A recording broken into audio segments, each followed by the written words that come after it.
আজকের ভিডিওতে সবাইকে স্বাগতম জানাচ্ছি। আপনারা এখানে দেখতে পাচ্ছেন আমাদের বিল থেকে সংগ্রহ করা মাছ, আর এই পাশে পেঁয়াজ, মরিচ, রসুন কেটে নেওয়া হয়েছে। এখন এগুলো একবারে মাখায় নেব। আমরা কড়ার মধ্যে দিয়ে প্রথমে লবণ, হলুদ এবং তেল দিয়ে নিচ্ছি। যে সকল উপকরণ লাগবে সবগুলো আমরা প্রথমেই দিয়ে নেব।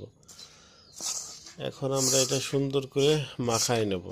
আমাদের এটা চচ্চড়িটার মূল সময় লাগে এগুলো করতে, তারপর শুধু চুলোতেই দিয়ে দিলে হয়ে যাবে। আমরা এখন ওইগুলো মাখানোর পর আমাদের যে মাছগুলো ওয়াশ করা ছিল সেগুলো দিয়ে নিচ্ছি।